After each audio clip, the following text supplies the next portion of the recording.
Hey, Brian, how you doing? Andrew, I'm doing absolutely wonderful. Great, I just got the Wi-Fi situated, so I am great to go. Okay, by the way, this is audio only. You don't actually need to have your camera on, but if you want to keep it on just cause you like the feel of it, that's perfectly fine. All right, you It turn it saves off. battery. Okay. Yeah, you see what I look like. Okay, cool. So we'll go till 7. You wanted to do 90 minutes instead of 2 hours. That's perfectly fine. All those people have lousy attention spans. Maybe before we hit go 90 minutes instead of 2 hours. Yeah, But Andrew, I think I have an event at 7:30, so we might cut off at hello? Spirit, take it where it wants to go. Oh, okay. You broke up a little bit, but all right, I understand. Okay, great. So, uh, your name is Brian Russo, but your Facebook is Brian Anahata. So, to start off, I'll give you the chance to tell your life story. Your Facebook page says, "Heal the world, liberate your soul." You have your own website, You besoundnow.com. sound So now. you can a lot of radio hosts give their guests the chance at the end of the show to give their contact info and everything. I'll give you the chance to do that at the beginning here. So give out your site, your contact info, and tell us your life story regarding what happened in your life that causes you to do the things that you and your wife, for that matter, who of course, well, not your wife, your soon-to-be wife, I should say, that I met at the Lincoln Memorial in D.C. for that event not that long ago. That was an event to remember. I remember that. And so tell us all about yourself and what's the deal with Anahata and not Russo on Facebook. That might as well get that out of the way too. So tell us your life story. You got the floor. All right. Well, to begin with, I would like to just thank all the beings that made me appearing on this transmission possible, too numerous to mention. So I'd just like to begin with gratitude. And I'm so grateful to be here with you and to be able to bring forth this transmission at this time. So as far as my name, before we get to that, I want to say yes, besoundnow.com will be a website that will have these materials. You can personally contact me at Rainbow Circle of Life at Gmail. So again, that's rainbow as in rainbow, and then Circle of Life all together at gmail.com. So that's a personal contact for me. And then the other websites that I would like to promote and mention at this time, one is called thetransition.org. So that's www.thetransition.org, as well as NOO Map.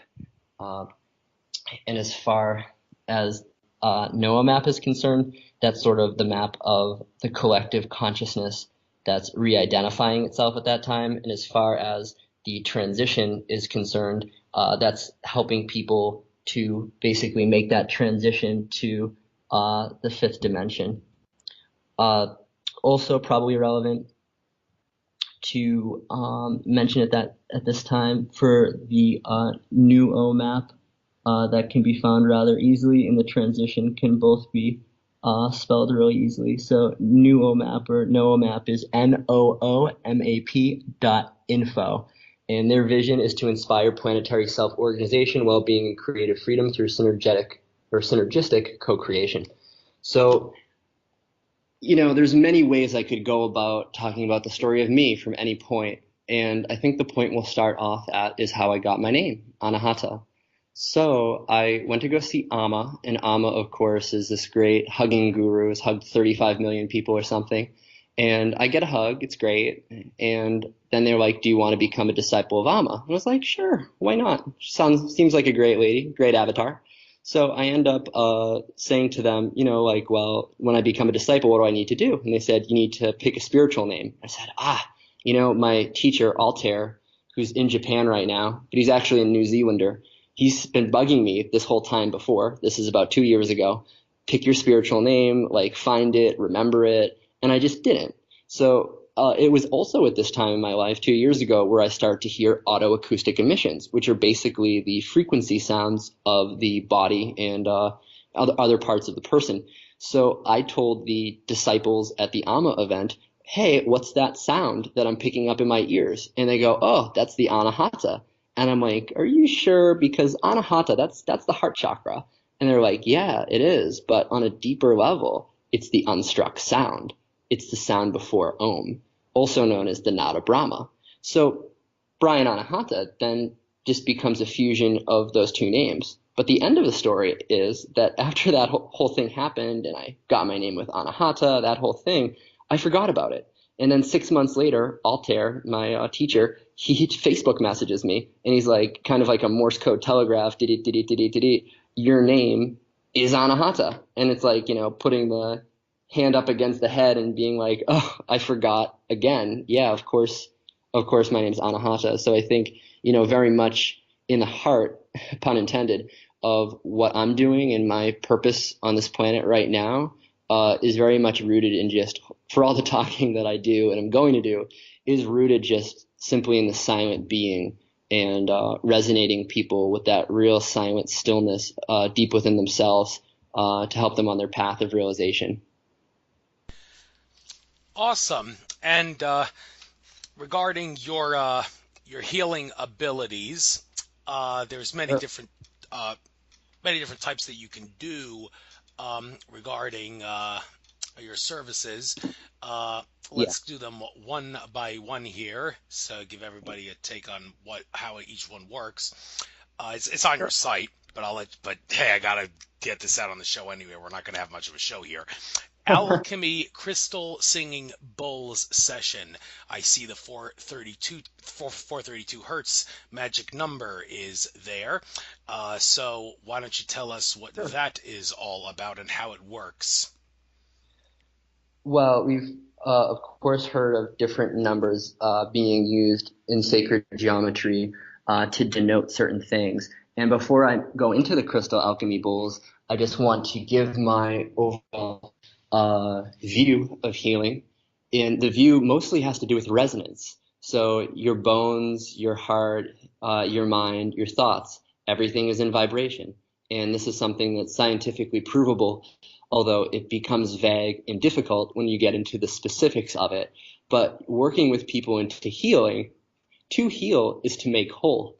And I hold the resonance, I hold the vibration that everybody is already whole, that we are all one. So what I'm doing with the bowls or with talking to you here, it's always just a form of showing how we're all one, how we're already all healed. So in most of my practices, no matter the modality, what seems to happen for people is they have to certainly clear a certain requisite level of mental, emotional, physical, and not quite, but close to the soul level of different events. And I won't give them any power by saying it's a trauma or it's this terrible catastrophe in your life. It's something that's happened. It's something that has affected the matter and makeup of you, and you have to look at it. And that's the dark night of the soul. There's that aspect of kind of the healing philosophy. And then once you clear that space, the natural luminosity or just the God potential that you have, it's just like a clear open sky. And from there, in your life, it becomes synchronicity city. Everything is done with no hesitation. Every decision that needs to be made for you. So it's basically you're phase locking in with your life purpose and the connections you need to make, the expression that best suits, who you are, and of course your growth. So what I do is kind of a combination of celebrating life coaching, and basically getting people to collectively harness their intentions to make all of our dreams reality. How do the crystal bowls work with that? Well, the crystal bowls, and then particularly the set that I have right now, I'm actually holding one in front of me to start off with is my C bowl. And, I have my set goes C, D, E, F, G, A, B. Those are the basic notes. And of course, being 432 hertz, that just means that the A bowl equals 432 and everything else is spaced off of that. So that whole thing about 440 versus 432 in terms of hertz, if you have 440, you've gotten your A, like your middle A in the piano equals that. That basically means that you've taken an octave and you divided it by half. And that's how you make all the correspondences. Whereas with 432, even though you're like, oh, it's only 8 hertz difference, not you, but anyone saying it's only 8 hertz difference, that's not so much. Well, the difference is instead of cutting the octave in half, you're cutting it in thirds. So now what you've done is you've created bowls that are essentially different parts of the spectrum, and you can combine the different frequencies, because the Pythagorean scale, which is just intonation, is closer to the geometry of the human body than the 440 scale. And of course, the 440 scale, it has its purpose. Basically, Bach was a big proponent of this back in the day, because he was able to show that you could switch from different keys more easily when you use that as the tuning method. But of course, you sacrifice some of the tonal integrity to do that. So in working with people, just to give you an idea, before I even got to the crystal bowls, I was using Tibetan bowls, which are kind of not cruder, but they're not as precise as the crystal bowls. And this is the same thing with how I work with the crystal bowls too. These bowls will align with people's energies to transform their energetic state. So if I wanted to work with someone's bones, right, I would play my C, E, and G bowl all at the same time, and people feel their bones resonating with it, because it's a very easy, natural, human harmonic form to lock into. Things like emotions and where that trauma is, it gets more complex. Everybody kind of requires their own different sound signature to sort of move through whatever darkness they have to realize, their true identity is light. So with the bowls, it's just really easy, because I like words. I'm using them right now. But for an intro, for people to literally learn who they are, what the memories of their soul, the sound is able to stop the monkey mind. And once the monkey mind is stopped from that level, the sound is basically just there as a tool, as a way to kind of coax people into a state where they're able to have great or total recall of past lives, of all this kind of stuff. So the sound is very multifaceted in helping people by giving them the physical tones they need. By sometimes people will be missing tones. Sherry Edwards of the BioAcoustic Institute figured this out. So it's like you play people the tones they're missing.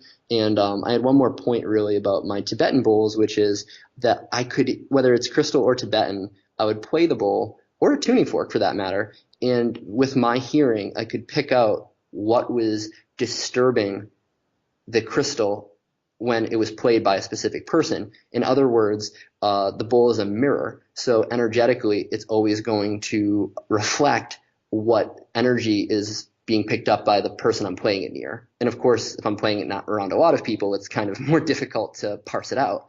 But with a single person, what I would do is I would put my voice in the singing bowl, which is a reflection of their energy. And, just as an example, if somebody has a broken heart, right?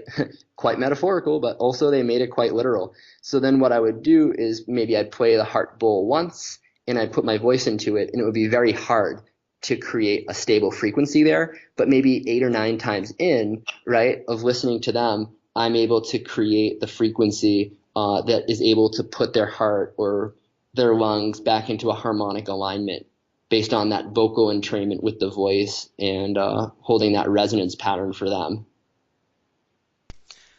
Cool. Thank you for killing 2 birds with 1 stone there by talking about the crystal bowls and the Tibetan bowls there. Let's go to the rainbow body activation. Now, the first thing I noticed when I see this rainbow, you got 7 colors. Some people say 6, but it's really 7. Indigo deserves credit, I believe. And when it comes to colors, I've actually recently started a new protocol. Whenever I do this radio show, I always wear blue, because I've actually been following the work of Elizabeth Harper, and based on the research that I've done for this is the color you should wear if you want to do blah blah blah, blue, based on the research, is the best color that I can wear for doing a radio show of this caliber. So yeah, I'm getting into color therapy a lot as well. Okay, so if you are, why don't you tell us a little bit about the science behind how that works, and also tell us in general how rainbow body activation works. Yeah, it would be my pleasure. So color theory in general, it's at this point that I just like to introduce the concept of a rainbow circle. And that's relevant basically to everything, because as someone that identifies as an omnidimensional being, explaining things can be difficult. So using a simple single metaphor of the rainbow circle, it does a few things at once. So to explain to you color theory through the rainbow circle, one is the idea of take all the shapes in the world they all fit within the circle. So a circle is a pretty good format to put something in because it just expands and you can fit all the platonic solids in it. Circles are great. And then the color, or the rainbow, is the idea that within the 7 colors, there's infinite variety of those colors. And within an octave, too, there's an infinite variety of tones within that octave. So as far as making a first correspondence within that kind of rainbow circle vehicle, as I call it, one way you could say is an F sharp is forest green. Or you could do the correspondence a little differently, and you can get different tone, note correlations. And my friend Ezra has a good book on this called Tone Color Alchemy. So a little shout out to Ezra there. But the reason I bring these up, because as you create resonant fields for the purposes of healing and to remember who you are, there's definitely amazing combinations of colors and sounds that you can really bring into yourself that people find spiritually rewarding. And I just want to segue that right into the rainbow body and maybe give you a chance to kind of tell a little bit more about my story. So really quickly, I have rainbow body activation on the website. In quick, this is what it would take for you to achieve rainbow body. Get to a state of complete mental clarity, know how to get there pretty regularly. Then you start to understand that time is nonlinear. And at that point, when you decide to leave your physical body, your spirit, your soul, consciously leaves your body. And that body then is literally returned back to the elements from whence it came. So here's your soul hovering over your body in a cave somewhere 50 years from now. And now you've returned each of those elements back to the earth. And this is a practice that's done in southern India. It's also a practice that's done in parts of Tibet, in northern India. A lot of credit to the rainbow body is, especially from lamas who have handed down transmissions on this kind of stuff. I'm not putting forth to anybody that I can teach them how to do that, because of course we can only do such things like attain rainbow body from our own volition. But with a lot of what I'm doing with this organization, Rainbow Circle, that I created and channeled the template for, and all of my other collaborators, is it's basically a template for the realization of human possibility, so that we can start to act as one oversoul again. And then something as masterful as being able to alchemically convert your body materials back to the earth at the time of your death, like that is going to seem like a pretty small deal compared to what I'm working on with some other pretty advanced souls in terms of creating this rainbow circle vehicle for everyone to realize that they are each other really quickly, and for all of us to basically evolve this world order to the next level. Thank you. Moving on down the list, tuning fork session. I see a few words here: acupressure tuning forks, Fibonacci tuning forks, solar harmonic Sure. tuning forks, Jonathan Goldman's Lemurian tuning forks. I mean, what's the difference between all these kinds of tuning forks, and how do you know which one is the best for what kind of job that you're trying to accomplish? Well, the first person that comes to mind is a woman named Eileen McCusick. And she went through like hundreds of different tuning forks, and now she just has 2. She has a general aura scanning fork, and then she has another fork that is kind of the same thing, but it more finely tunes the aura. And I think the frequency she uses is 528, that's the high end, and 174, which is the low end. And those are both solfeggio, which means that the do, re, mi, fa, sol, la, ti, do scale, that's the solfege. So you could really do any work that you needed really with just those 2 tuning forks. I feel like the other tuning forks are amazing and like they're worth getting in a way. And I plan to probably like try to get tuning forks to people somehow. But the 2 basic tuning forks is the long one is kind of a comb. And when you put the comb through your aura, what happens is you're hearing what vibrations are sort of out of whack. So like, let's say you're a tree and you have all these rings, and I come up to you with the tuning fork very far away, like 6 feet away from you. My tuning fork is going to pick up a sound disturbance and that would be like in an early part of your life. Versus if I brought the tuning fork all the way close to you, but near the center, that's picking up kind of like your activity in the last few days. And of course, it matters: is it in front of the heart? Is it in front of the head? Whatever. But basically, you'll hear, if you have a good sense of hearing, the pitch of the tuning fork change as it's going through, we'll just say, events in your field that are just, traumas or something like that. So with the long fork, you kind of comb the traumas out of the field and you return the energy back to the chakras. And then shorter, with the shorter fork, it's the same thing, except it's just doing so at a more finely tuned frequency. So it's sweeping high, sweeping low. You usually do a low sweep, and then you can kind of clean up with the 528 hertz fork. But I mean, you got like a pineal fork that's going to activate your pineal gland that Jonathan Goldman makes. The Lemurian forks are fantastic. They work with sacred geometry as well. They do a 3-4-5. Those are the dimensions of the fork, and it forms kind of like a sonic right triangle that you then have a fourth fork, which is the phi ratio, and you take that phi ratio and you weave it or wrap it around kind of the sound that you make from the other three forks. So those are some really cool forks. James Tywin, Moses Code, he has a set of manifestation forks that are cool. And the solar harmonics are cool to work with just because they're like the bowls. It's the solar harmonic ratio. So in terms of like, people figuring out how to remember who they are and connecting with the elements, they could learn, for instance, that whether I have a bowl that's a second or a tuning fork that's the interval of the second, right? Both of those are kind of watery. So just a really short tangent right here. The fourth and the fifth sound really pleasant because they're in the middle of the octave. And when you play the fourth and the fifth interval, that's with the root, those are very airy. Right outside those, the third and the sixth, those notes are very fiery. And then watery is the second and the ninth. And then you get back to the octave again, and that's just sort of either earth or it could be ether. So John Bolio figured that out. And that's really cool to me because it's helping people to understand correspondences of the elements that they're literally made up of, from the water and the blood in the water and the fire of thinking and the earth of their bones and all of that, and start applying this to kind of the sonic alchemy that they can help to self-realize. Thank you. And one little thing about tuning forks that I'm kind of puzzled by because, well, tuning forks can be used to, as they say, recharge things. And one thing that I frequently use to recharge myself, from a human battery standpoint, are Egyptian healing rods. I did buy a pair of those. I got the like run-of-the-mill kind, not too expensive, not too cheap, but the one that's right in the middle that'll get you from point A to point B.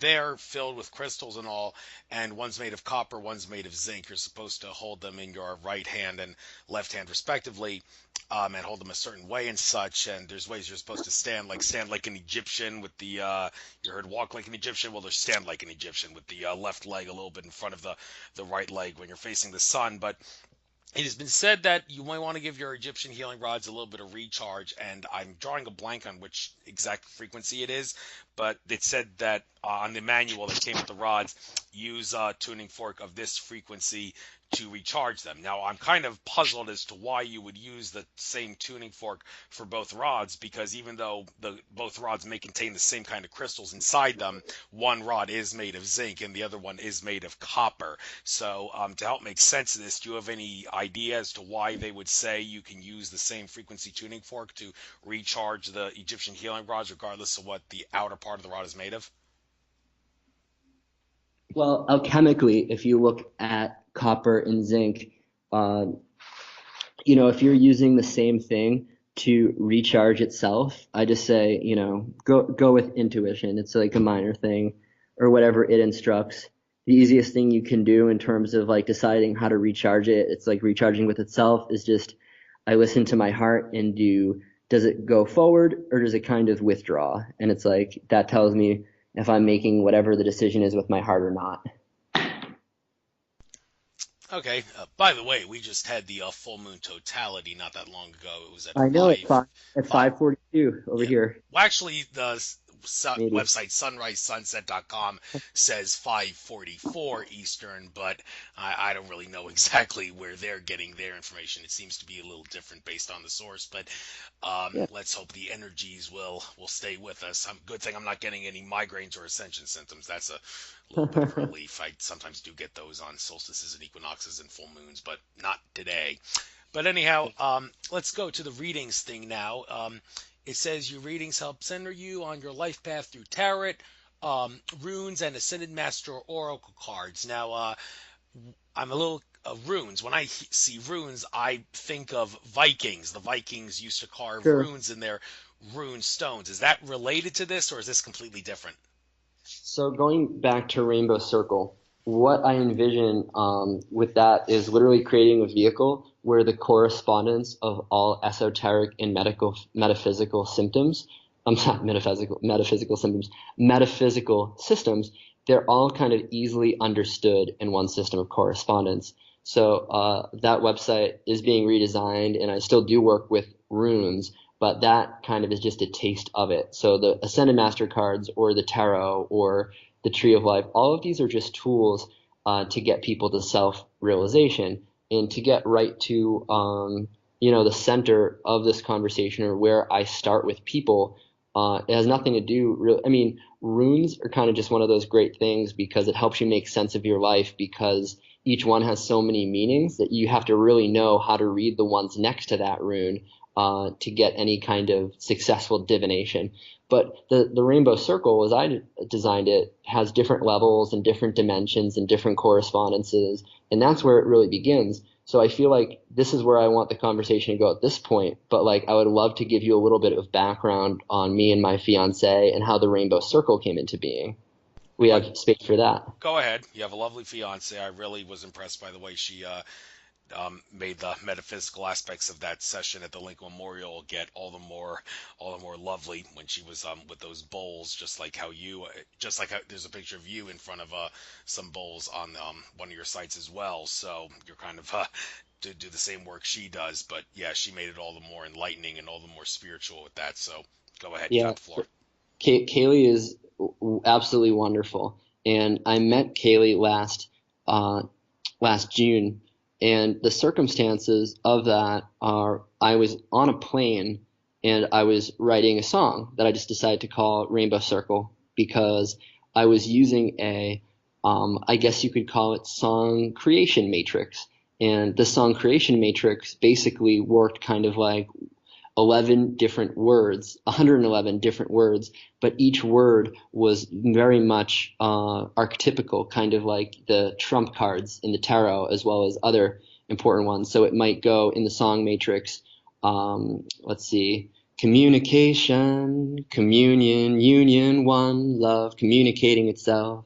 And the idea, off key aside, what this was supposed to do was so people then could use my song generation matrix and kind of use it as a template to create their own songs. So each of these words also is steeped in very many different spiritual traditions, and they were inspired and it was channeled from multiple sources. So I kind of called it, the Rainbow Circle Prophecy, but the prophet is all of us. And the Rainbow Circle Prophecy is supposed to be, as far as I understand it, looking at it now, because this was a year ago when this first birthed itself, as basically that it wasn't just the song matrix. It was more like each of these aspects were parts of ourselves. And it's like you go right now and find the 111 people in your life that have to do with these attributes and see how are you shining your light to them? How are they shining your light to you? And basically becomes like a collective mirror for how you assemble your own oversoul, or your kind of group of people that you've traveled through time and space with. And the whole purpose of why it had to be 111 is it's because that's the number of instant manifestation. So in any moment you can look at these major key attributes, mercy or wisdom or understanding, and the whole goal of it is you really do attain something close to rainbow body or your light body when every single one of those aspects no longer has color attached to it. It's just pure white. So when you can look at everyone around you and everyone's healed from you and so forth and so on, and you're living in your highest potential, you're literally just shining white light in every interaction. it's the color or the discoloration only comes when various parts of ourselves are in disharmony or we're out of alignment. So that was the deeper root of the sound generation or the song generation matrix that I wrote this rainbow circle song on. So I write this song and I write it in like 15 minutes, best thing I've ever written. Then the plane lands in Jamaica, and it was kind of like a multi-family vacation. So we get there, and of course I meet Kaylee for the second time, actually, because I had met her 14 years earlier, which is another story. But I meet Kaylee for the second time ever. She never remembered the first time. And we go to the beach, and we're at the beach, and Kaylee goes, "Look, it's a rainbow circle." So that might as well be like, look, a bird, a plane, Superman. I'm just like ecstatic. I look, and the sky is like pure azure blue. And this white cloud, a single white cloud, is in front of the sun, and out of it are shining literally all the colors of the rainbow. And the only thing I can say is like, guys, I'm speechless right now, but just remember that this happened. And we just watch it, and it just expands across the sky. This rainbow just expands. And then from that point later, Kaylee takes out her ukulele and she plays the song and that I wrote, and I sing it with her. And we were inseparable for the rest of the summer doing things. And of course, we end up doing a retreat in Peru in October, and then we did a retreat in Costa Rica and Nicaragua earlier this year. And as far as the Rainbow Circle is concerned with, how our journey has continued, it feels like I'll just do a healing for somebody and literally a circular rainbow will form, like just come onto that person's face. Or we're at like this epic waterfall on Ometepe Island where there's two volcanoes in the middle of Lake Nicaragua. And I literally see the rainbow circle, like a full rainbow circle at the bottom of the waterfall. I mean, but that's like nothing compared to the fact that a few weeks or months ago, I had 13 rainbow spheres actually visit me when I was in like a semi-lucid state. And as far as I'm trying to interpret where I'm at and how this information can kind of best serve people and best serve the ascension, the message was that, what I can tell you right now about your own life path or, any of the listeners right now, their own life paths, using kind of this rainbow circle as the template for people for self-remembering, that this could be a major source of all of us kind of, again, getting back to that point of realizing unity consciousness, that we are all one, and how we can all creatively collaborate to form this new world that we want to live in, and that some of us are already living in. And hopefully more and more of us will keep joining in that world. Right. But regarding light, I want to talk about this because there seems to be a little controversy about which light is the best. Now, when it comes to healing, white light seems to be the prominent one. However, I've heard that when you want to not necessarily heal, but spread love, then pink light is the way to go. So when it comes to deciding which kind of light you want to envelop someone in or something in for whatever purpose you want to do, how do you determine which light color is the best? So when people heal, to all the healers out there, really put your ego out of the equation. If you're depending on like the level of where you're at with your intuition, there's going to be better approaches. But in terms of, you bring up a fairly big subject topic, light, with knowing which light to use, getting simple books on color alchemy, that should give you an idea. But here's how complex it gets. You could perceive gold arising from the sacral, and that gold might usually be associated with some other kind of understanding or whatever. And it's like, well, what's that gold color doing there?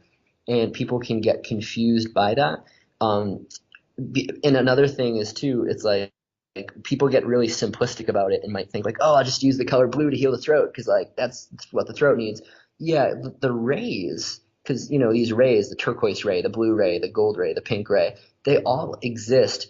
The source of those rays are somewhere in the 10th dimension, and just ignore that kind of. But like these rays literally do emanate from a higher dimension of creation, and you can kind of call whatever ones feel right. So it's like, let's say that you have your spectrum, right, from red to purple. So if I give you a client and they have a speech problem, right, but their speech is not grounded enough, maybe you project red energy on their throat instead of blue. So it's kind of like working with that person's personality and where they're at and thinking about the resonance that you're both comfortable to give. Now I did mention the 10th dimension, and I think I should do in terms of your Nature of Reality radio show. I think your viewers might find it interesting just for a quick explanation of the dimensions that ends with me tying this all back to color. And of course, color and sound. Sound is actually more, it's eminent than light. People think, all comes from light, but it'd be a little more accurate to say all comes from sound. So anyway, the following is basically the description of one source system. There are many source systems, but in this source system, it's basically best to go on a 12-dimensional model. So you got, 1D is like pretty much nothing, right, to be one-dimensional. And then 2-dimensional would be kind of like you're in flatland and there might be a card in front of you, but you can only see the edges of it. So not much going on in the first and second dimension other than kind of like basic points. But now we get to standing waves of matter and electromagnetic energy. And of course, that's where we are, the 3D. The 4D is astral. It's very emotional, and everything that happens in the 4th D makes its way to the 3rd D. The 5th dimension, which is where this earth is headed, people don't realize it yet, is basically love. You experience yourself as other people, and you understand that we're all one. The 6th dimension has a lot to do with different templates and DNA and upgrades. So now you're past Homo sapien at 6th dimension. You're literally now remanipulating your genes. The 7th dimension is kind of the last dimension where you really perceive yourself as the last place is that you're really like an individual. At that point, it's just the 7th dimension is made up of light and tone. Even in the astral, which is like the 4th, there's people can still live on the astral plane. It's just, longer lifespans, but you do die on the astral, and your physical does anyway. But moving through the 7th, by the time you get up to 8th, it's pretty awesome because like you're acting as a group soul. Ascended masters, instead of saying I, they just say we say. So that's like the group soul level. And Earth itself can go to the 8th dimension, but we're not even really fully in the 5th yet. So we have a lot of work to do.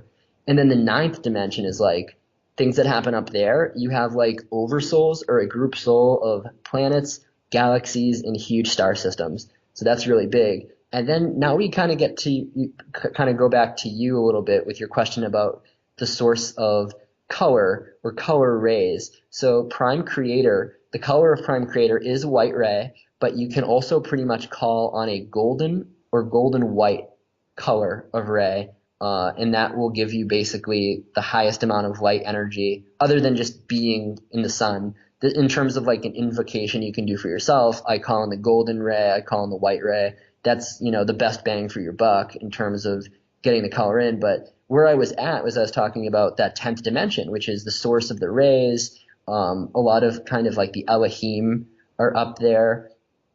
And it's like where a lot of decisions are made, kind of like this is where higher end beings are like designing galaxies and so forth and so on.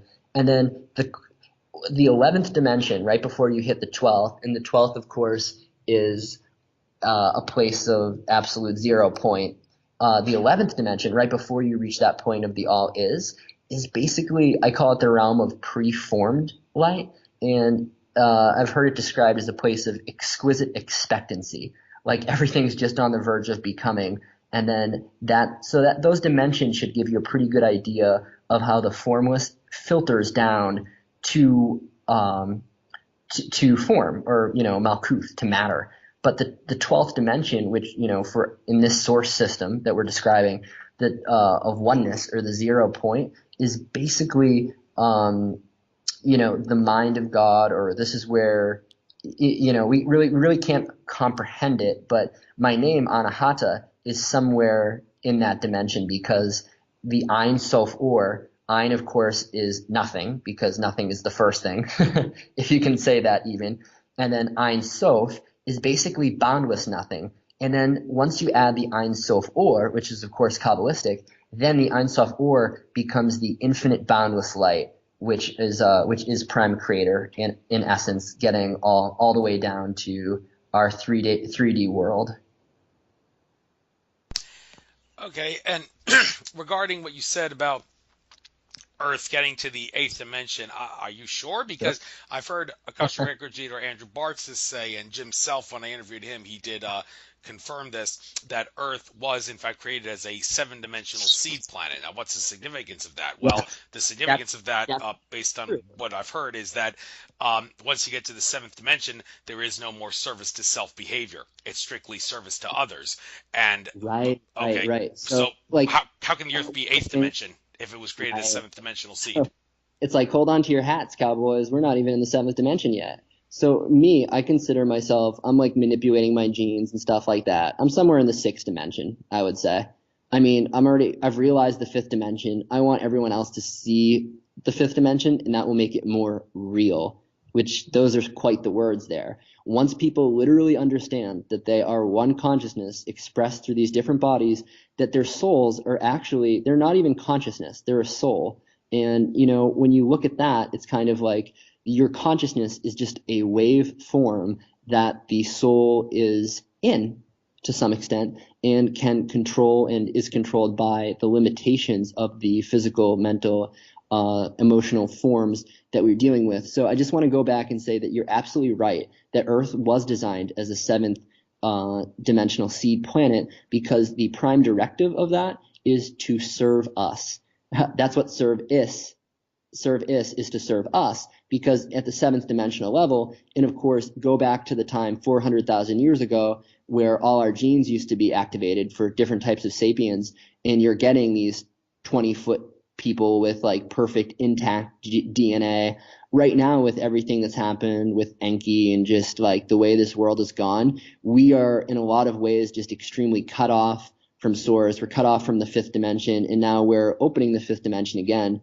But yeah, it was created as a seventh dimensional seed planet. And what's interesting in coming back to that point, of course, we will transcend it because that's just inevitable. But getting back to 7D, it's one of the things I say is that we really, when we can utilize ourselves and the people near us so that we're all shining, going back to light and going back to the circle again, when we're all shining the best of ourselves, meaning that I'm holding myself in my most unique expression, then each of us play our role in the whole.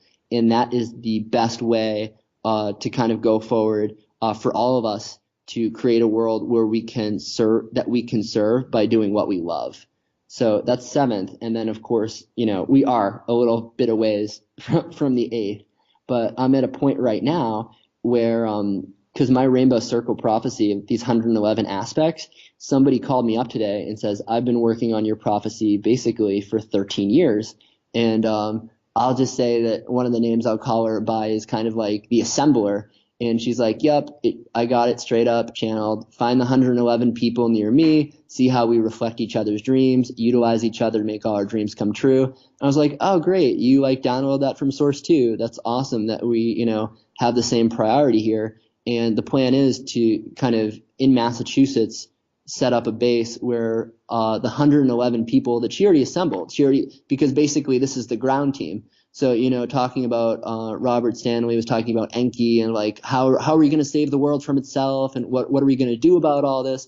The answer is that me and another group of individuals are working with other people that are relevant in our team to create material that will awaken, you know, the 144,000 people that are already pretty much awakened, but basically to give them a container of information and tools and different things so they're going to be able to spread their light more efficiently. So what Rainbow Circle and what all these other entities that I'm working with in a lot of sense, business, spiritual, and otherwise, it's all really headed towards the same thing, that Source itself wants human beings to arrange themselves in mandalas if they choose to utilize their dreams in a very high way, and that the same messages are coming to the same people that are involved in orchestrating this. And as far as negative entities, artificial entities, all of that, it's basically like the more love that we can all resonate and hold, then the faster we'll be able to make the change to the collective consciousness so that the higher light beings will be able to reach out to other light beings so that we're all on the same cosmic page. Okay, but as far as being on the same page, now, I must say, you just brought up something that I simply have a tough time getting to grips with, the Sure. idea that Enki is malevolent. Now, I've Good. interviewed That, Robert Stanley, I've debated him on this, and yeah, regardless of what I've told him about, I tried to explain to him all that stuff about Zechariah Sitchin being a fraud and a disinformer, it's all a lie. Andrew Bartzis, the sure. Akashic Records reader, made it very clear in his interview with Lance Yeah, White that yeah. Sitchin's first three books are very, very accurate in terms of the events. And when I tried explaining to Andrew Bartzis when I met him at a conference, Yeah. that some people have come out and said Sitchin was a disinformer, he works for the Illuminati, and he was a shapeshifter, reptilian No. alien. And No.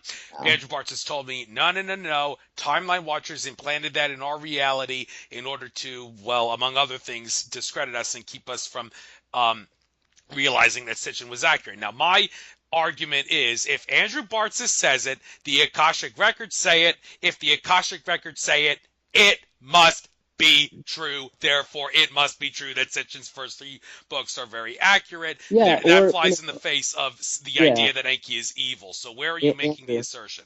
Andrew, so to give you my very personal, I don't know what the term would be, maybe autobiographical take on this. In my own travels, Enki did go into a dimension that she necessarily didn't mean to or shouldn't have gone into. I just want to state for the record, I'm on Team Enki. Much love to basically every being out there. Love is literally the alchemical force that's going to take us all home, and it's healing every aspect of ourself. So there is no malevolent forces out there. There are no people actively plotting against anyone. There are no conspiracies. There's just love. And again, going back to my own kind of autobiographical take of this, yeah, something did happen. And I've been in touch with Rod Stanley, but it's kind of like to the point of, okay, so some things have happened, and everything in divine timing, this is all allowed to happen, this all has happened, we're here now. Enki, or Lord of Earth, is literally in the photons. He's in the zodiac. He's written himself throughout our species and through time and space, which is pretty awesome. And as far as how he's doing right now as a literal being who is out there, all I can do is say I send Enki much love, and that we're all healing together, and we're all evolving this matrix together. So every being is in cooperation with this, and whatever needs to be healed in terms of as far, if you want to get into the artificials or the artificial intelligences, one of the big things that I like to bring up just to anybody, Andrew, is understanding the idea of chirality. That's chirality, and you're going to have a hard time finding what that means. So morally, it's basically what spins into good survives. What is the light survives. So Enki is light, so Enki is still here. And then what basically follows the death urge, or thanatos. Well, it falls into entropy and it dies. So chirality means extending your longevity in a sense by being of the light. And of course Enki's of the light, or else he couldn't survive or be in his present form as long as he has. So I only bring this up because with the artificials, it seems to me, and this is I must admit, a bit of point of speculation, is that if you look at these intelligences that have never really felt empathy that are out there in the universe, then the thing is to be full of so much love that everybody becomes very empathic. And my guides kind of gave me this image of you ever see the movie Monsters Inc.? No, but I realize it could be truth under the guise of fiction regarding how the It reptilian is. aliens feed off of Right. human fear. Right, right. So the message out now I put out to all time and space on the airwaves is the time of feeding off fear is over. And you don't even need to feed off anything. You can just be, and you can just laugh, and you can feel the light. And that's going to be a way more powerful energy source. I just think for beings who are in the transition phase right now in their being, that basically in themselves, people have a really sick thing where they almost like their own suffering. Dukkha is unsatisfactoriness.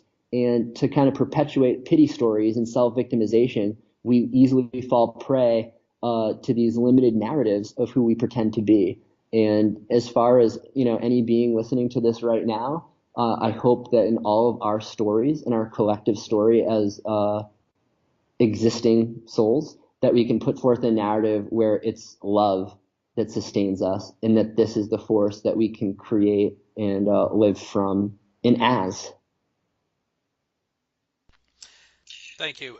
Let's get back to the whole dimensional construct thing. This is something that Yeah, I I like to think bring up. it's easy. It's an easy map for people to understand dimensions, nothing more really. Right, but one thing that always makes for great radio conversation is the Yeah. debate regarding number of dimensions. Now, when I interviewed George Kavasilis, he's also in the 12-dimensional camp. It's Okay. interesting how I'm not in a camp. This is literally just a metaphysical map for people to understand one way of relating prime creator and this physical 3D reality. There's many. It gets to a point of intellectual irrelevance to talk about the number of dimensions, because I mean, you can literally, one of my astrophysicist friends can literally tell you the number of stars in this galaxy to like the decimal point, right? It doesn't really matter, because you can kind of, there's creator gods, you can spawn infinite dimensions within infinite worlds. It's kind of like imagining different spheres. The 12-dimensional thing is literally just telling you that in this source system that's contained by a multiverse, meaning that there's this universe and then there's kind of like, not like a barrier in space, but then you have another universe next to it and so on and so forth. Put all of that in a bubble, and that's, your classic multiverse.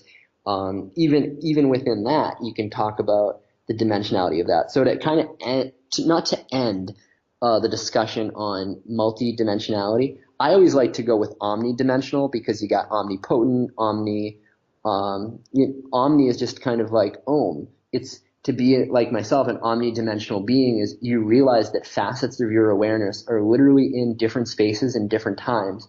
So it's like, yeah, I have this 3D Earth timeline that I'm on, but I've also felt that simultaneously, because all time is happening at once, it's like being a dolphin on Sirius or being a Pleiadian commander aboard the White Winds. All of these are just simultaneous access points that this soul has the capacity to resonate with and see that I'm part of that. So to really close the discussion, or maybe open it further based on what you're going to say about this, here is my nature of reality model for you, and it's based off of Native American teachings. You can picture 3 toruses, and each of those toruses are basically going through each other, and you can imagine it like it's the difference between the torus 1, Earth, very 3D, it's the physical body. And these are the 3 bodies of a universe. So you have that physical body, and then at the second level, you have, in Buddhism, by the way, that's called Nirmana Kaya. Kaya is world. So Nirmana Kaya. Then the second torus is the Sambhoga Kaya, which is basically the heaven body. And how those 2 toruses interact, the more people become aware on Earth. So, be in right relation, go vegan, listen to sambols, whatever, come into right relation, that is literally resonating the heaven torus with the earth torus. And then, of course, there's the third torus, which is the Dharmakaya, and this is the great sky. This is literally all being itself, and that, of course, is always interacting with the heaven and earth realm, if we want to make it that simple. So what in this particular simulation that we're in, on this planet right now, it's taking the action with other people to put them in a very positive space so that we can create a lot of Edens or paradises or Avalons on this earth. And that will be fully capable when people discover the keys of sound, light, and resonance, so that you're drawing on that first or that third torus, the Dharmakaya, which is just it's just pure love, it's pure space, it's pure God, right? That it's so powerful that bringing that down to your physical body, or me, I'm about to do a sound healing in an hour, and I'm going to invoke Prime Creator, and I'm going to make sounds, and basically it's bringing heaven down to earth by literally bringing the resonant field into people's hearts. So, you can play around and count dimensions all day, but to know where you are, which is the orientation that you're at in time space, I don't really get hung up on all the different dimensions I have access to. I'm just really focused on, the sound healing I'm going to do in an hour, to use these, 3 toruses, or this construction of the nature of reality, which is just an idea, but it's a very useful one in how we kind of, that, again, not to ramble, but that Dharmakaya is so pure love. It's just so clear that it's like splitting the atom. If in my healing and with my sound, I can open people to that kind of cosmic connection, it's not just a game changer for them, it's a life changer. People have experiences with this kind of sound work where now they know how to navigate through their own reality to create heaven on earth. So that's the short version of it, Andrew. I think you explained it pretty well. Looking at your new map site, by the way, the word Not my site, night. but just a friend, Yeah. my friend. First of all, the word new. I've heard new sphere. You also talk about nootropic when you talk about Yeah, smart drugs that don't really produce a high, but just improve your brain's functioning and such. absolutely. What is the significance behind new? What does that mean exactly? Okay, so this is a phrase. If you go on the Institute of Noetic Sciences, um, Edgar Mitchell, the astronaut who is very famous for describing extraterrestrial life, he talks about what that is. But as far as I understand, what the definition of nous, it's a Greek word, and it has to do kind of with knowledge almost, or knowing, and it can be used in an intellectual way to describe intelligence. But to kind of skip right to the point here, the noosphere, or the noosphere, depending on how you want to pronounce it, is certainly the collective mind forming. So you think what's in your brain right now, you also have a avian brain, a reptilian brain, all kinds of brains. You even have an ant brain, because as consciousness evolved on this planet, it went through all these different levels of beings and so forth and so on, and you have touched them, right? So I would say that 6 billion of the 7 billion people on this planet right now, or maybe half of them that have jobs, they're all in the ant brain, right? Because they're just going and they're working 9 to 5, and then maybe they're watching sports on the weekend. And this is not to be condescending whatsoever. Like, people have to provide for their families, and it's like, I love my job, I love what I do at this place or that place. But to work for yourself is sort of, for me at least, breaking that hive mentality of, I'm just listening to my higher ups, I'm executing these functions, and then I'm going back to being like, in my spare time, just being a slave to sensory things. But the noosphere is saying that we can actually reassemble our collective consciousness in the noosphere, and the internet is kind of showing us how that works. Cool. So And you were breaking up for a the moment. news, the news, right? It's not just a recipient of order, but a creator of it. So that website, the Nuo map, right? What we're doing in terms of creating collective conscious awareness to achieve objectives of, the end of global suffering, so on and so forth, right? We're showing that, yeah, we are helping to create order, and we're not just, so that you understand that like kind of like a morphogenetic field. We're born with a morphogenetic field, but we're also kind of the noosphere. We are deliberately shaping the template of that new.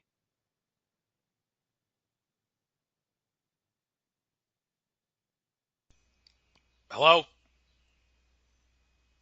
Hello? You're breaking up. Can't hear you. There? Okay, you have completely gone silent. Oh, now I hear you. Okay. Can you hear me? Okay, I Okay. hear you now. Okay. All right, anything else you So want to point out? I just wanted to reiterate that this noosphere, or, we are all, my friends and I and others who have not met me yet, we are all forming an oversoul, meaning that we're basically many people acting as one for a series of objectives, the number one of which is to end suffering on earth and to replace it with a celebration. Because, I mean, pain, yeah, pain happens, but we're at a point now where we don't need to be suffering anymore. In the noosphere, just to wrap that up, it not only because once it goes up there, it's kind of like the cloud, right? Once all information goes up there, the order is received. So there already is an order. You can call it in the astral plane. It doesn't really matter. But basically, by creating a website, the Nuo map in the third dimension, right? It's basically showing that creators down here, also known as people, that they are creators and can help to work with the map of human being that we are creating and exploring to create these synergistic effects in reality where we're able to bring in more love and more togetherness and decrease divisiveness. Cool. I take a new tropic myself, Brain Force from InfoWars. They actually Okay. upgraded it, Brain Force Plus now, but I gotta get up my stash of the regular Brain Force before I start taking the new one. I think it does pretty well. I'd recommend it to Okay. a lot of people. Sure. But moving on to some other things, this site new map here, I see on one of the things here on the top of the page where you can click and move the things across the screen. There's one that says flat, round, holonic. Okay, you lost me on holonic. And then it says envisioning Earth 3.0. Okay, well, why would you say 3.0? Would it make sense to say like 4.0 or 5.0? Because people see 3.0 and you're thinking third dimension, but obviously that's not what you're talking about here. So, what is holonic? What is Earth 3.0? Maybe we still need to get the third dimension right. Okay. Well, holonic is a great word because in terms of, again, one thing I'd like to do with you before we get off the call is just to take you a couple of rounds around the rainbow circle for like your own self-realization, just to show you kind of like how one of these processes work. But holonic, right? Are you familiar with David Bohm or Karl Pribram at all? Can't say that I am.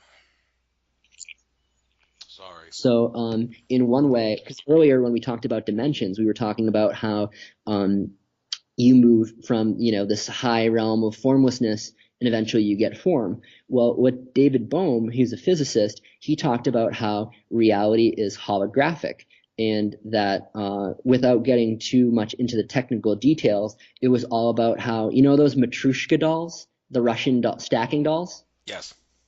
Well, dimensions are like that. You stack them within each other, except the higher dimensions are ordering the lower dimensions. So people on Earth that get stuck in like sensory delights and stuff like that, which are fine, but it's like when people meditate and you start tuning in to like the forces that are shaping the 3D, that's really much more primary to a being's existence to figure that out. But that takes me a little off track because the hologram in the holographic universe is a fantastic subject. And Karl Pribram, he was a neuroscientist, and he was saying the brain had holographic principles. You can create a hologram pretty easily. Basically, it's a three-dimensional image formed by the interference of light beams from like a laser or just some light source.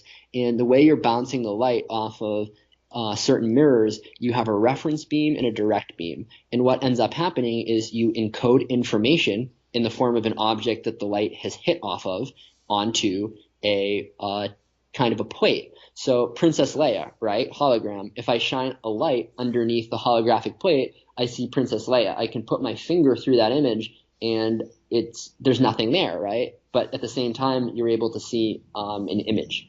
So that's kind of the basis of a hologram.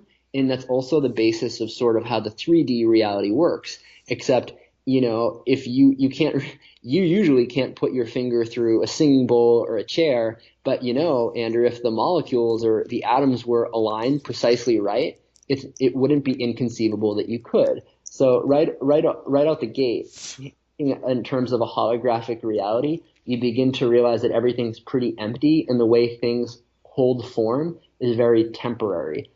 So your brain is very holographic and memory is very holographic. So it's this is kind of a tangent, but I feel it's important.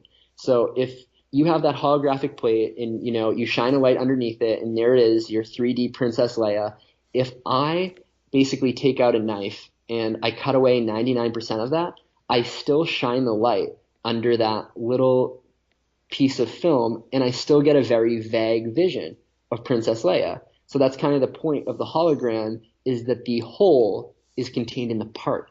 So once you can kind of bring that thinking to other things, or I can bring that thinking to you, then it's kind of like from here, there's a lot we can do with understanding everything at a level, because holonomic is basically saying, because the rainbow circle that I've designed is basically showing you the different correspondences of your life and also kind of like what you can do right now so that you can act out or live the highest potential and possibility for your dreams. So maybe at this point, I could actually, almost like a game for 5 minutes or so, just take you around through the rainbow circle.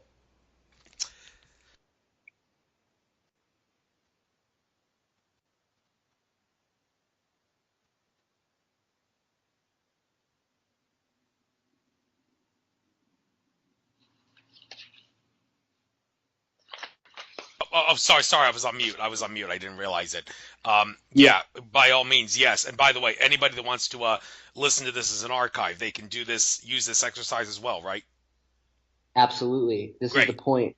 Okay, good, So great. So for the next 5 minutes, do what you got to do yeah, to me, and anyone else who listens to this later on can utilize this as well. So what do you need me to do?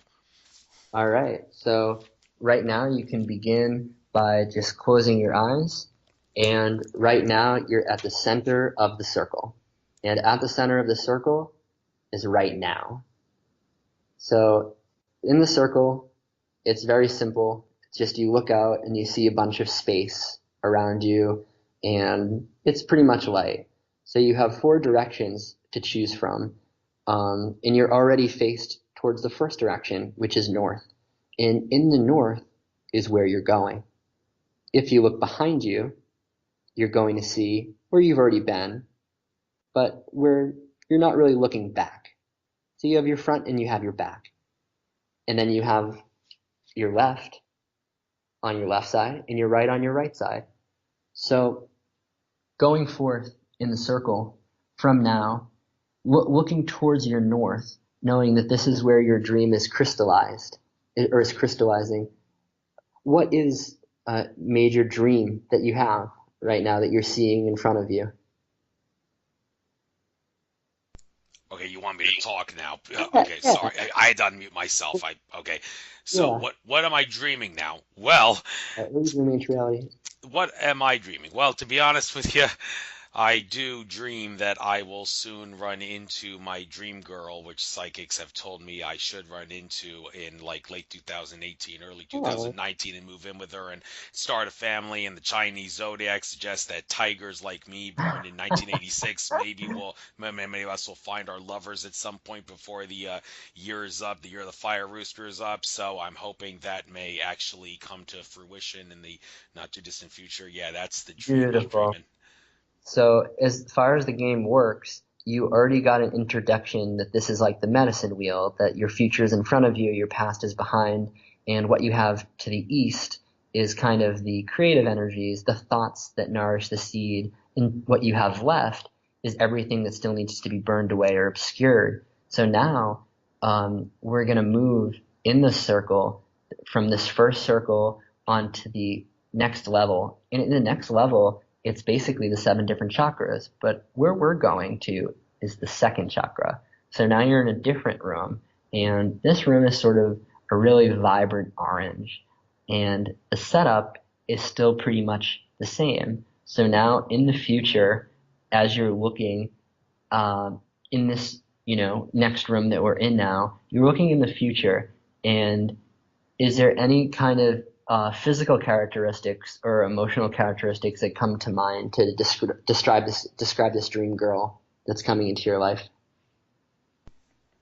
She accepts me for the way I am and does not, unlike all the other girls in high school who had a crush on me but would never go out with me because I was too abnormal, she can see past that, yes. So she can see the true you. or as much of it as possible. Mm. So now instead of facing the front, we're going to look to the right. And this is the East. And it's in the East where all the wisdom and inspiration are coming. And it's funny using the rainbow circle to connect people in this room, finding out what are some events that this is the place, right, where it's kind of like what is being imprinted on the seeds that are going to make them germinate. So I guess what are maybe some places that you're going in the near future where some sparks could fly? Ew, lots of natural environments, anywhere where nature is prominent, be it the beach, be it the rainforest, be it the jungle. I'm not really a vacationer. I don't really travel unless I'm on a mission, but that doesn't Okay. mean that my I guess that's more the direction that I was going in. Are you going to any conferences coming up or any events? very much planning to do that. Yes, I do have a few on my mind. So what's coming through in the East is just being present at those events and knowing that any conversation you have with women there, that it might turn into something where now we're looking behind us and we're not looking into our own past, but we're just looking into the fruition. So now it's like once you have this grow in your life, what are some of the things that you're going to do? What are some of the things you can see yourself doing in this the summer of your romance? Oh, telling her all the things that I know that she could make use of to expand her consciousness, just in the same way that I do with my listeners. And at some point, some way, it's destined to happen. I'm gonna copulate her and start a family. Oh my Yes, God. yes, So you can see it all. Good. yeah.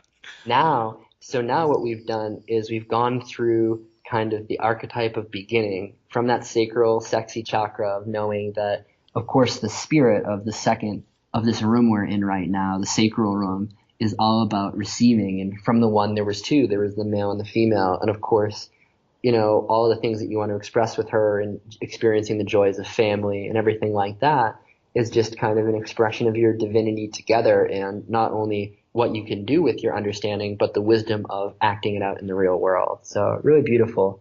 And then the last point before we go full rainbow circle is to look at the transformation. Going back to like high school or those times where it didn't align for you because it wasn't meant to. Is there parts of your own psyche that you feel like you need to purify or have something transform so that you become the person that is meant to attract your future wife?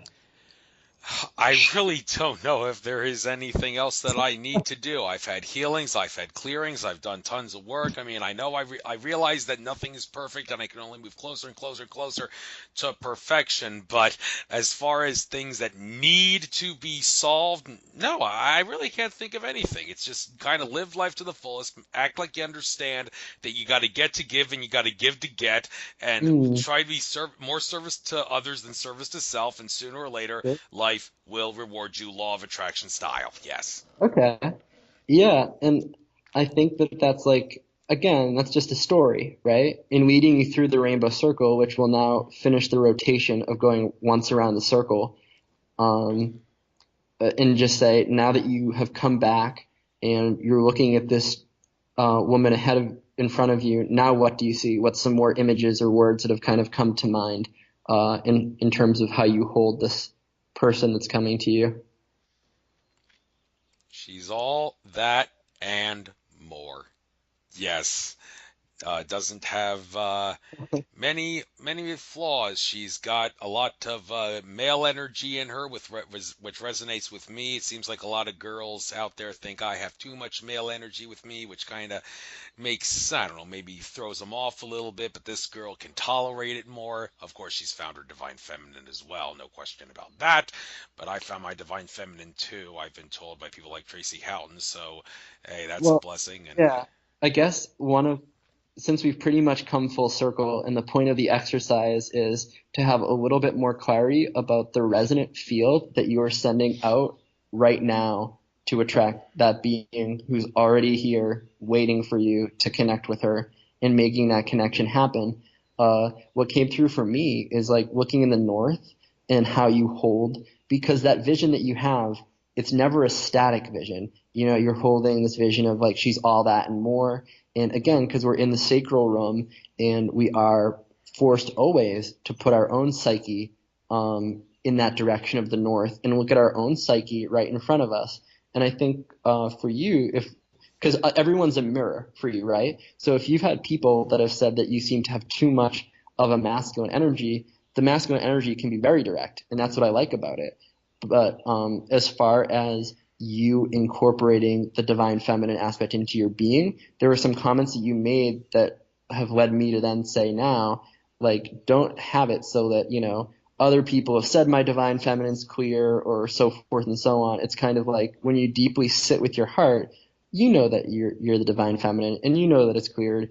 And that's kind of like the message in my own psyche that kind of, you know, we're always searching for people or something or information. It's like when we really hold, in this case, the message directly for you is just like maybe really spend time with yourself in that divine feminine space and see how you can hold that energy even more so you can balance the two pillars within yourself. But just as a greater point for our listeners here, it's kind of like when you really know that you don't need any other source outside of yourself to validate any of how you use the law of attraction, and even then it's just not even using it. It's literally you are just love and you're resonating what you were always meant to resonate. That's a better way of saying it, I think.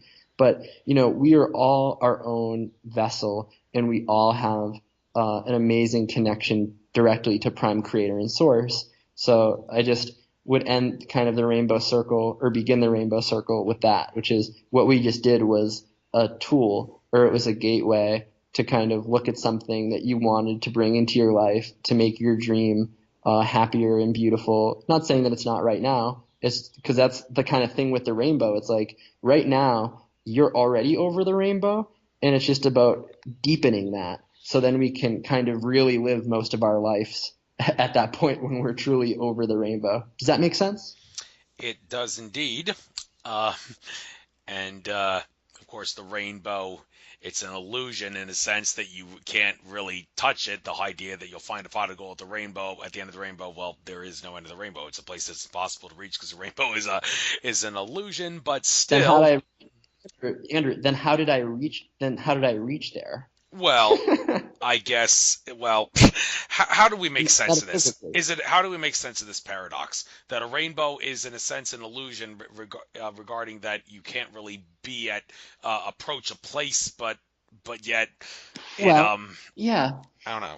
Do you know the story of Occam's razor, where if I have 2 points, A to B, that if I always go halfway between the 2 points, I never quite reach there. And just to give people an insight into this, I love math. And I met an MIT professor, and he's saying people don't really understand. There's really only one number, maybe three, but not two. And I said, what do you mean by that? He says, well, zero. We can all agree that zero is a number. And I said, yes. And then I said, what are the other two numbers, if there were any? He would say, well, -1 and +1. And he says, but these are just measurements. And I say, what do you mean by that? He says, well, let's say I want to count from 1 to 2. I can have 0.999 repeating, a trillion, and then the next point would be 2.00001, right? You never actually reach a point where you go from 1 to 2 or even 0 to 1, right? Because you're dealing with infinitesimal distances. And even in terms of the 7 primary colors and really the infinite amount of colors that are in any one rainbow to us through our perception, the idea is, as a metaphorical device, you measuring out when you're actually going to be happy, it actually has to do with you being an observer of your own reality. And everyone knows that because quantum physics is true to some extent, when you observe the reality, you help create it. So my whole thing with people, my whole thing with the ascension is, look, tell me what your rainbow is. What is your over the rainbow lifestyle? Where could you see yourself? And then it's kind of like, how do you right now create the resonance that will bring that in. And the major point that I want to get across here is really loving the journey of achieving your dreams every day, because every day is Christmas, every day is Easter, every day is the best day of my life, because every day more of my dream is coming true. So I'm never trying to get over the rainbow. I'm already there. You can only get to a place by already being there. It's like, how do you get from A to B is saying, how do you get from A to God? You don't bring A to B, you resonate A as B. That's the secret of resonance, and it's the secret of how you basically can achieve anything you want in life, and hopefully under the assumption that you're trying to do this for the good of all beings, that is indeed how you basically deepen your lived experience every day, aligned with the absolute ideal lived experience that you can imagine.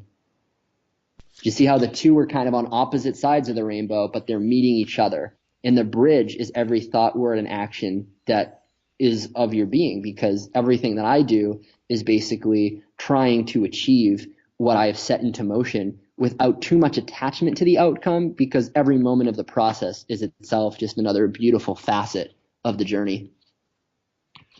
Thank you for making sense of the paradox of finding the rainbow, even though physics say you can't get there. But I think you did make sense. Metaphysics begs otherwise. Yes.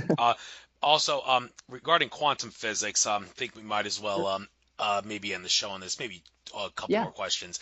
But I want to talk about string theory for a moment, because I've heard from a lot of people say that string theory, that the general idea is accurate. Everything at its most tiny fundamental level is vibrating strings, and string theory does talk about there being 11 dimensions, but are they maybe missing something that's causing them to not see 12, in the sense that you see 12? Like, if you were to compare and contrast the constructs, you can't use any equipment. Like, I have a lot of friends, they get near a cell phone, they drain the battery, or they're a doctor and they're in an operating room and they cause a machine to malfunction, right? Human beings as observers in the quantum universe can be extremely effective of certain things that happen. That being said, we're talking nanometers here in terms of measuring out the strings. The 12th dimension, as is known in this source system, is far beyond I think our scientific ability to prove. Now, I will at this point bring up a close colleague of mine who's an astrophysicist, professor emeritus at Harvard University, Dr. Rudolf Shield, and I've been working with him for 2 years on models of black holes that he discovered. So I'm just going to go off on a tangent to relate this to string theory. But what I'm also going to do is go back to our last conversation where I talked about measurement and how you really can't ever go from 1 to 2. So you just kind of assume that 2 exists, and then it kind of does. But with that conversation, I mentioned, I think I said Occam's razor, which was actually a misspeak by me. Occam's razor just means the simplest possibility is most often the truest. What I meant to say instead of Occam's razor was Zeno's paradox, and that is in fact the idea that you can only ever go halfway to a thing. You never fully get there. That's why you have to become that thing, and that's what most alchemical processes involve with visualization. As far as my work with Dr. Rudy is concerned, we've put out some videos together on the Facebook Live and stuff, talking about what he did. What he did was he took a telescope and was able to reflect it basically through and over a black hole to reach another planet behind it. You don't really need to worry so much about the experiment, but the key of this is that what he was able to prove was, let me give you an example. So let's say I'm on Zeta Reticulon and I'm looking on Earth, right? And I have my telescope and I look out and I look above a black hole and I look below a black hole to look at Earth, right? When I look above, I see this, and I use my super telescope to really zoom in. I see Brian Anahata on his computer inside Wellsview Yoga Studio in Annapolis, Maryland, right? And then I use that same telescope to look below the black hole, right? Now I'm looking at the same spot, except Brian's not there and they're having a Pilates class, and it's a year in the future. So my point is, that time literally,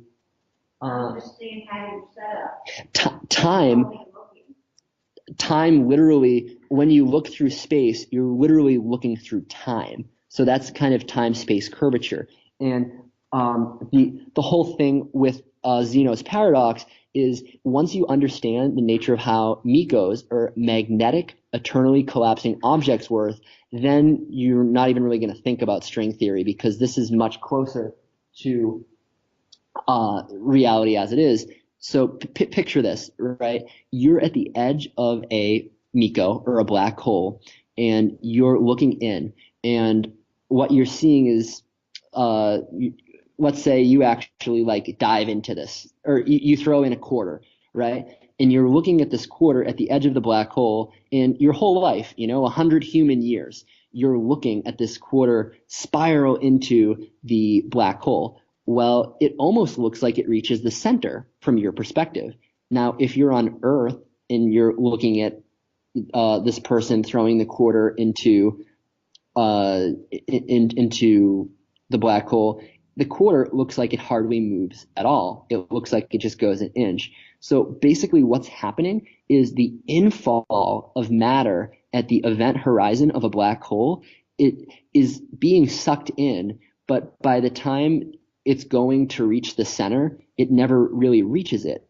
That's like Zeno's paradox. Basically what happens is you create an electron-positron pairing at the event horizon of a black hole, and what happens is it creates a relationship between the electromagnetic field and gravity. So basically, imagine you have this infinite energy source, almost, not quite infinite, but basically really strong force at the center of these black holes, which again is a misnomer because they're not black holes, they're mikos.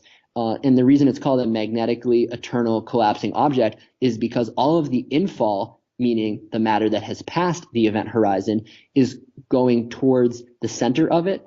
It's been doing this since literally the Big Bang. Since these miko objects have been around, you have had this infall of matter coming towards the center. But after 14 billion years, it never has reached there because gravity and electromagnetism are opposing forces.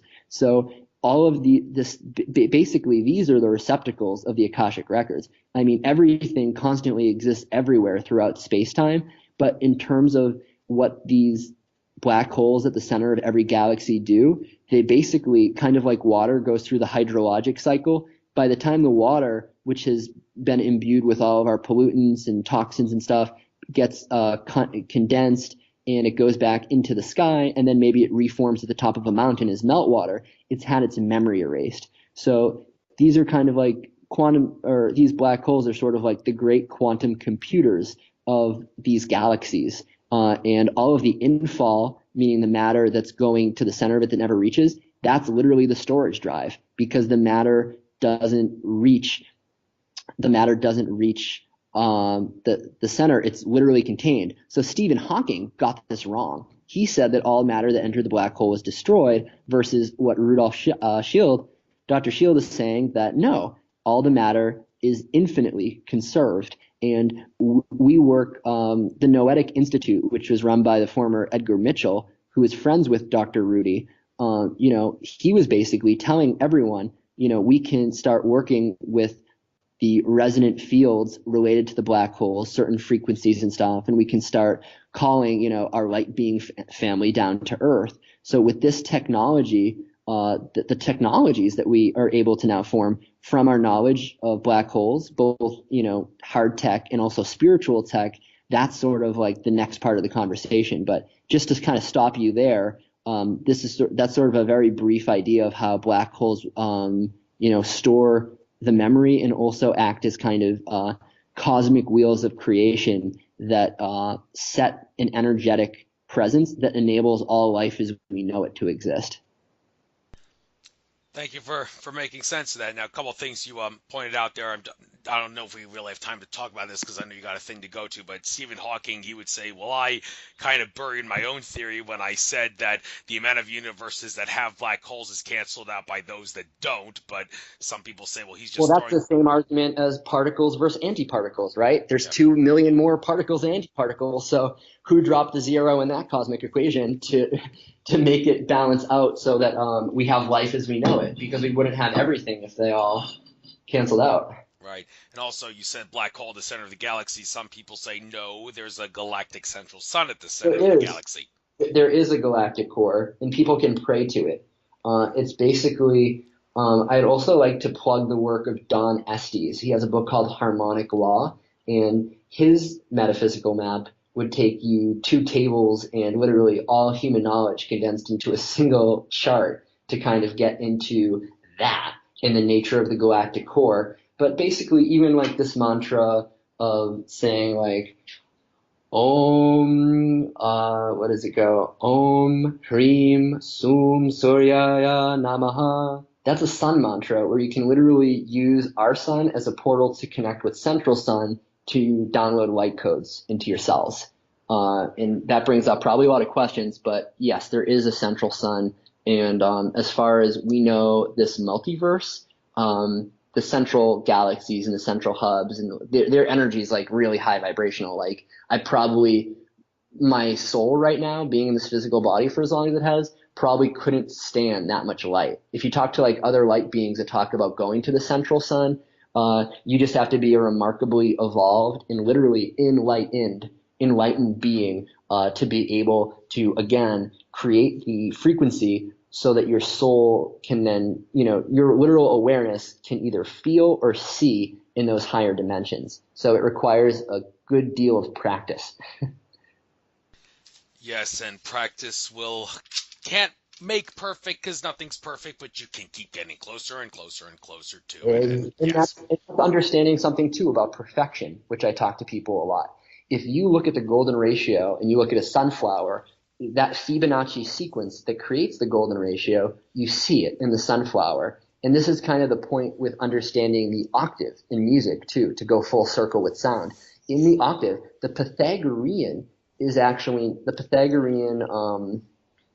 ratios, they're not perfect in terms of how they all harmonically relate. And they call it the diesis, D-I-E-S-I-S.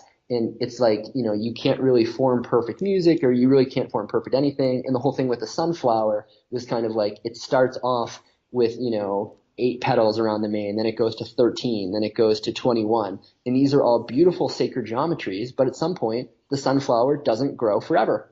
And the growth stops at a certain point, and that's that. So you see that reality on the higher dimensions is perfect, has all of this, because it's the realm of idea. So anything coming down into this physical reality, in a way, even though it's not perfect, we kind of just look at it as perfect anyway. That sunflower over there, it's perfect because to be instantiated into this reality implies a certain amount of limitation for that creation.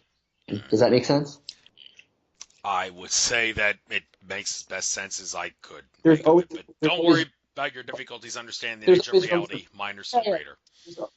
there's always room for growth, basically. So Exactly. like imagine if you had like a society with zero progress. If I had a perfect musical octave, then there's not going to be room for endless variation of how we decide to chop that octave up to make different notes, different scales. It can be totally beautiful in different ways if we open ourselves to like all the great possibilities that this dimension offers.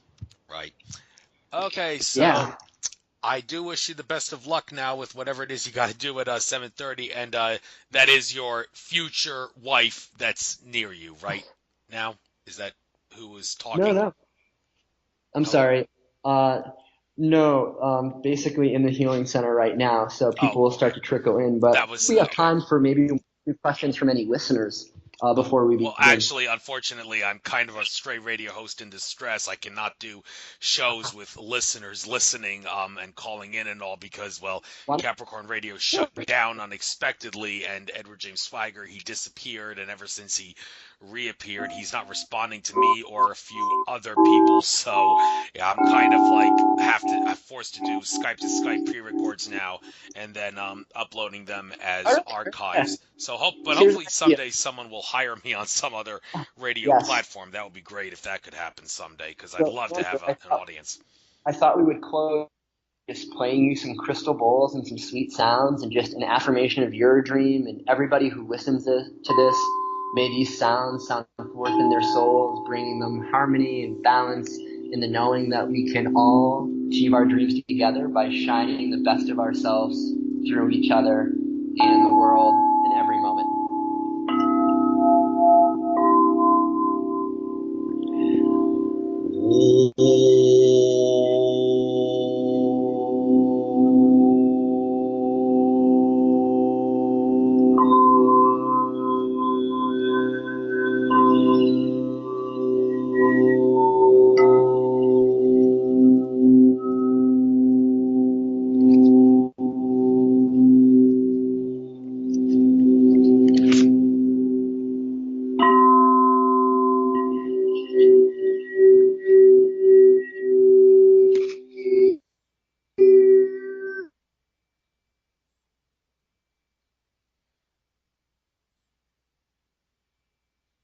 Is that it?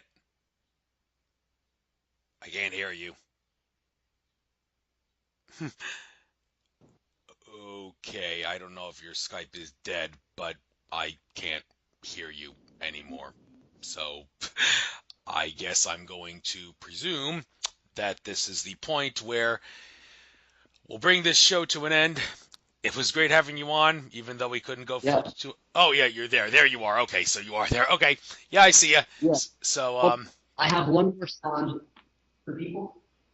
Can you see me? yeah, I can see you. But And you can. by the way, this is not. This is audio only. This is not going to I be know. visible on a. But I can hear you.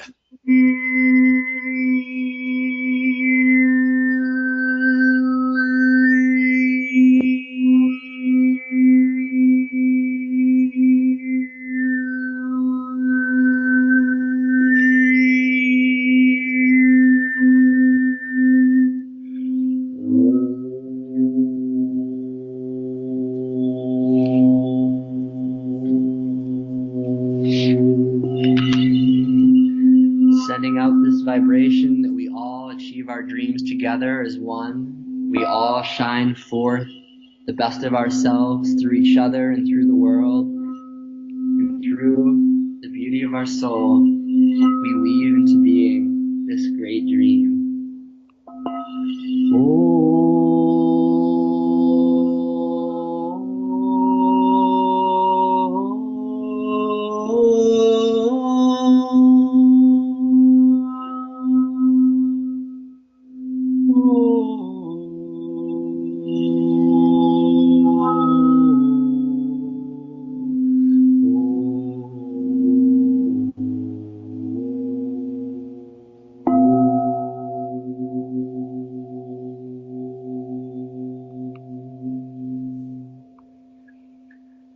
Thank you for having Brian Anahata and the Rainbow Circle on the Nature of Reality Radio, and I look forward to sharing all the love in the future with you and everyone listening to this, and sharing that love right now.